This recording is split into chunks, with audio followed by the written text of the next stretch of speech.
उत्तर प्रदेश में विधानसभा चुनाव नजदीक आ चुके हैं और अपनी जीत को सुनिश्चित करने के लिए लगभग हर पार्टी मैदान में उतर चुकी है। ऐसे में आज हम आपको लेके आए हैं अलीगढ़ की विधानसभा खैर में, जहां पर आज हम चुनावी चर्चा करेंगे यहां के पूर्व विधायक रहे आरएलडी से भगवती प्रसाद सूर्यवंशी जी से। सूर्यवंशी जी, बहुत बहुत स्वागत है आपका हमारे चैनल में। क्या कहेंगे इस चुनावी माहौल के बारे में? देखो, चुनावी माहौल जो है हमारे पक्ष में है, आरएलडी के पक्ष में है, क्योंकि बीजेपी के लोगों ने कोई कार्य ही नहीं कराया है, इसलिए पक्ष में। और सबसे बड़ी बात चीज़ ये है कि हमारे आदरणीय जयंत चौधरी साहब, हमारे राष्ट्रीय अध्यक्ष, एक ऐसा दल है जो ईमानदार दल है और इस पर एक जो है छाप लगी हुई है। हमारे चरण सिंह चौधरी साहब भी ईमानदार रहे, चौधरी अजीत सिंह जी भी ईमानदार रहे, हमारे जयंत चौधरी जी भी ईमानदार रहे और न वो ईडी और जांच वगैरह से डरते, क्योंकि कहीं कोई बात। विधायक जी, अगर आपको यहाँ से टिकट फाइनल होती है और आप चुनाव जीतते हैं तो क्या आगामी आपकी जो है रणनीति रहेगी? नहीं, हमारी आगामी विकास की रणनीति रहेगी और इसमें पहले नंबर पर जट्टारी और खैर में बाईपास बने, दूसरे नंबर पर स्टेडियम युवाओं के लिए बने, तीसरे नंबर पर हमारे यहाँ जो जमुना नदी बहती है वो कटान करके बहुत ज़मीन हरियाणा की तरफ चली जाती है और वहाँ जो है बड़े विवाद होते हैं बॉर्डर के अनुसार, तो वहाँ पत्थरों की ठोकर लगे जिससे पानी अपनी जगह पर बह सके और हमारी ज़मीन, उत्तर प्रदेश की ज़मीन उत्तर प्रदेश में मिल जाए। विधायक जी, जिस तरीके से कोरोना की लहर आई, बहुत लोग हताहत हुए, कोरोना में अपनी जान गंवाई, इस समय डेंगू का प्रकोप क्षेत्र में चल रहा है, क्या कहेंगे इस बारे में? कोरोना की जब लहर आई थी तो मज़दूर जो है दिल्ली से और 400 500 किलोमीटर चल के पैदल गया। इन्होंने कोई सरकार ने व्यवस्था नहीं करी।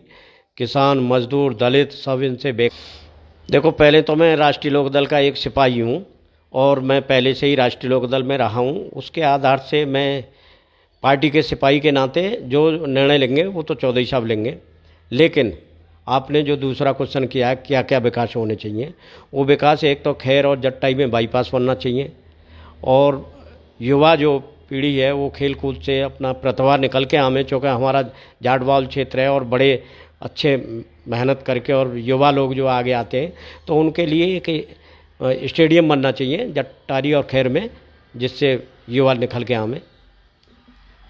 युवाओं के लिए स्टेडियम की मांग सूर्यवंशी जी उठा रहे हैं कि इनकी दरकार है। खैर में कोई भी ऐसी जगह नहीं है, कोई ऐसा स्थान नहीं है जहां पर के युवाओं की खेल के माध्यम से प्रतिभा निखर के आस नहीं है। और जो पार्टी हैं ये बहुत जो है घपलेबाज पार्टी है और इन्होंने जो है घोटाले करे हैं, इसलिए हमारा जो है हक बनता है और हमारे ही दल अब के उभरेगा और हम लोग जीतेंगे।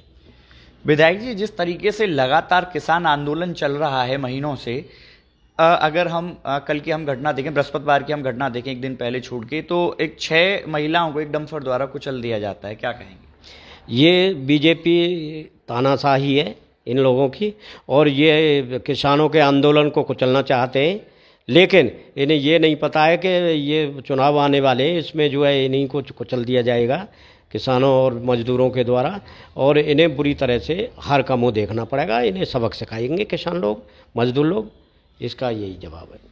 सूर्यवंशी जी, जिस तरीके से आप जो है राष्ट्रीय लोकदल से अपनी दावेदारी खैर विधानसभा क्षेत्र के लिए कर रहे हैं, तो क्या देखते हैं आप विधानसभा क्षेत्र में किन किन विकास कार्यों की अभी भी विधानसभा क्षेत्र में? इतने लोग मारे गए, न कोई हॉस्पिटलों में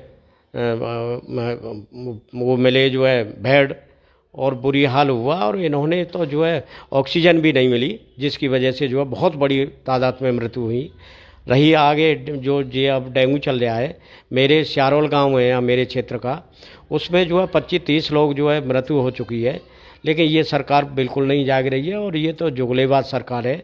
वहाँ पहले जो है दवाई का छिड़काव करना था, लेकिन उस गांव में न छिड़काव हुआ, न कोई व्यवस्था है, न सफाई है, न सफाई कर्मी जाते हैं, बहुत मलबा पड़ा हुआ था। मैं गया था, कीचड़ ढेर थे, जो सफाई होनी चाहिए। ये तो एक ढोंगी सरकार है, ये तो दिखावा करती है कि हम बहुत सफाई करते हैं, लेकिन कोई सफाई नहीं है। अगर सफाई होती तो इस तरह से जो है बीमारी नहीं फैलती। जिस तरीके से विधायक जी ने बताया कि सारोल गांव में कई लोग डेंगू से हताहत हो गए हैं, वाकई में बड़ी ही दुर्भाग्यपूर्ण ये सारी घटनाएं हैं जो आज डेंगू से हो रही हैं। जुड़े रहिए हमारे साथ, बहुत जल्द मिलते हैं फिर एक नई शख्सियत के साथ।